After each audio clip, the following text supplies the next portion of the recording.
So Dune Part 2 for me was more of a bit of Avatar, the first Avatar movie, plus a bit of The Matrix. Because it has that one, you know, that classic story of a person from another planet coming into this new planet and then adapting and then becoming a leader and then leading them into a war or something. And there's a holy land, there's a holy section of the land where, in this case, they bury their people and it's destroyed, and they think that they've actually destroyed the people, and then the people come back and take over. So this was more like that. And there's the concept of he is the one. So Dune Part 2 is pretty good. It's from Dennis Villanueva. I think we all expected it, but the one thing that I did not expect from this, I really like the first one. I like the scope. I like this, the feeling of scale. That ability to actually make you feel the scale of all these crafts that were in Arrakis. But this time, for me, I felt that watching this on IMAX makes you feel super small. There are moments that you see gigantic, gigantic machines, and then the director does a good job of making you see the size of the character. Sometimes it's your size, and you see what the character is against. And wow, just that ability to make things feel super big, which Denis Villeneuve is very good at, and he did in the first movie, I think was perfectly executed in this particular movie. There's a scene, apart from, there's the one that you've seen in all the trailers, Paul riding the worms, but there is a scene that Zendaya's character and Paul are taking out those heli choppers, and then they're how do I explain this? There's this huge machine, and they're hiding below one of the legs. Basically, one of the legs is so big that they can actually hide behind that. And you can actually see Paul run from one leg to the other. So you feel the scale of whatever is being presented. So I thought that was pretty cool. The other thing that surprised me was how political this is. This is, according to me, I think this was more of a political thriller. If you watch what Rebecca Ferguson's character was doing, using religion and belief in order to get into people's mind, that was more political than I expected. It's basically what we have in our modern society, which is basically how religion is used to actually control the masses. And so you have these two factions.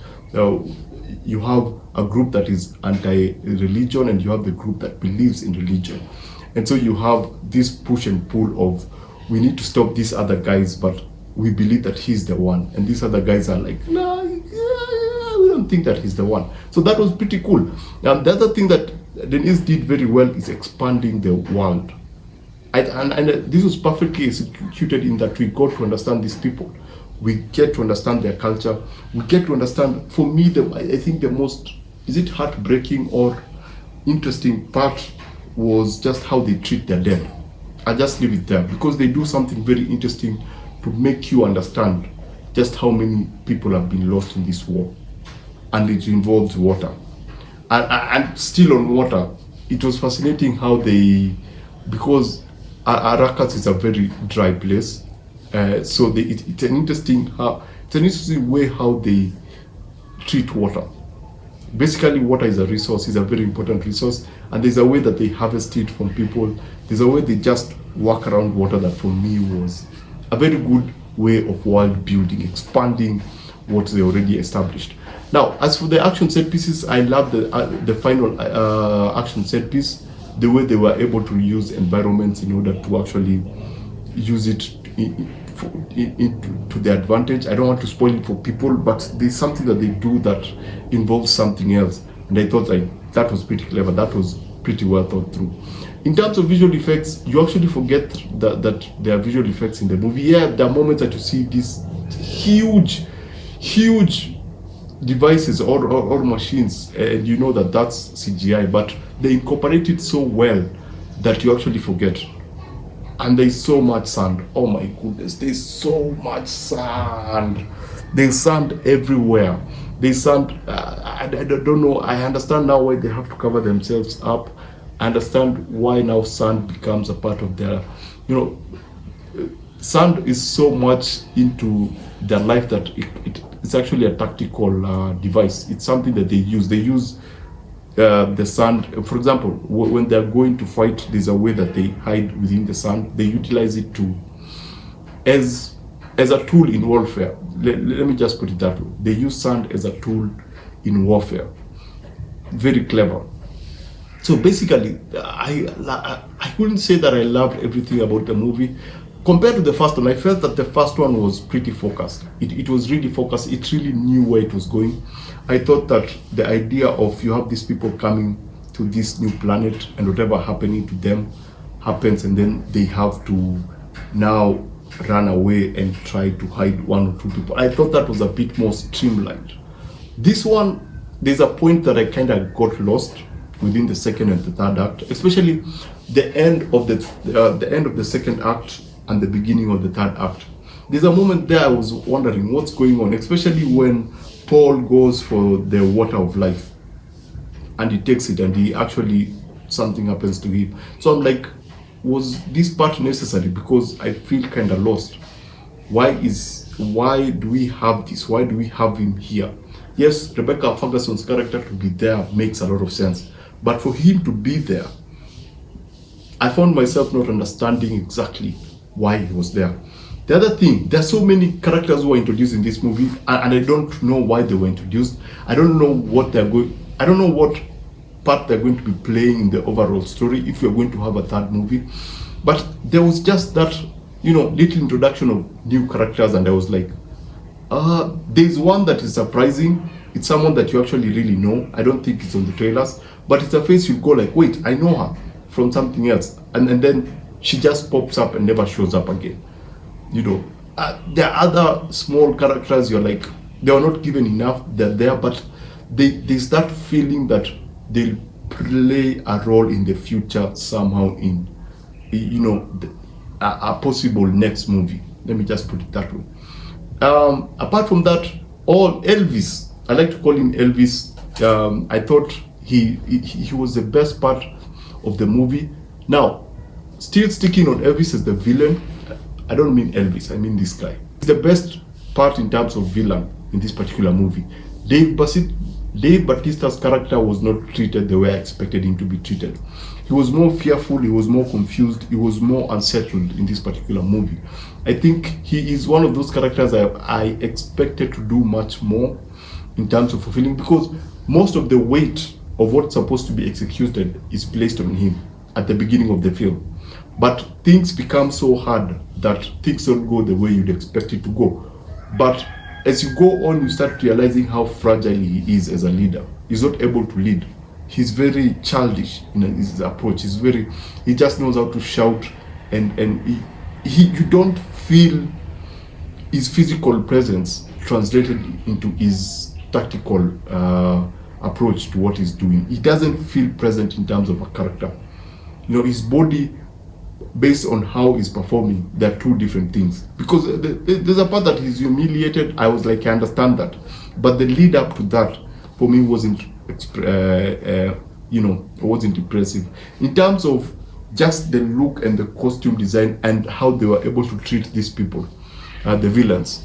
I thought that was pretty interesting. A character was supposed to have died in the last movie, but he's still alive. And so just his design generally, because it's like he floats around and he has this ball that walks with him, is pretty interesting. He's such an interesting character in design that when he comes on screen, there's always something that is distracting you about him. It's either that thing that is floating next to him that seems to breathe, or it's the way that he's able to float and you have this dark thing that flows over him. So when you're introduced to Elvis, you're introduced to their home planet, and it's in black and white. And I really love that.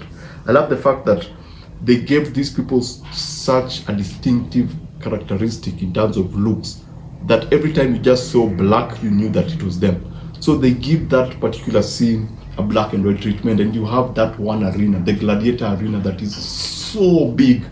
It's huge, and that's why I talk about Dennis making us feel very, very small, because that arena is so huge that it makes you feel puny, especially if you see this on IMAX. It makes you feel very, very small. Even when we watch Elvis fight these people at the center of the arena, and then you can see in the background. It's that utilization of style and visual language that was impressive between the good guys and the villains. So, is this a movie that I would recommend for anyone? This follows a very interesting structure, a Denis Villeneuve structure, which means that he takes his time with this character, he takes his time with the structure, he takes his time with the story.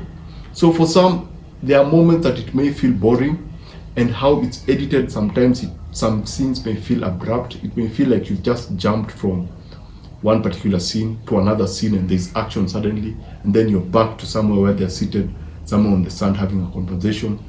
And when they start having those conversations, they take their time with the conversation. There's a part that during one of those funeral processions, they take their time with that procession, they take their time to explain to you what is happening. And so some people may find that this is actually really, really slow, and some people may appreciate it because it helps you sink in what is happening, it helps you sink in the visuals, because the visuals are also spectacular. Even there is a cave that you have Paul for the first time make his speech, and you can actually just see the scope of the cave, and then you have light popping in to just focus on that one character. So there are moments like that whereby, yes, it feels like it's story-wise it's moving slow, but the director does a good job by giving you visuals that help compensate for that. So I would give this a 4.2 out of 5. There are some things, as I told you, the second act, the last bit of the second act and the beginning of the third act, for me, I was kind of lost. I didn't know what was going on, especially they're so small characters that are just thrown into. I don't know if it was intentional, but they kept throwing me off. I felt like I was so immersed into the sand that when we go to this other part of the world, I feel like I'm kind of lost because I don't know where we are right now. So basically that's it. It's a 4.2, and it's one that I would highly recommend that you see in the biggest IMAX screen possible, again because of the sound. Oh my goodness, the sound is insane. This is Hans Zimmer, right? And yeah, the sound doesn't disappoint. I think I don't know if it was the cinema, but the sound will literally punch you when some things are happening, when some explosions are happening, oh my goodness, that one moment when the worms show up, you actually feel it. And if you're going in for the worms thinking that you're going to see a lot of worms, there is something that is attached. The worms are actually given a purpose in this story, because there's a story behind the worms and there's a story behind why they are important.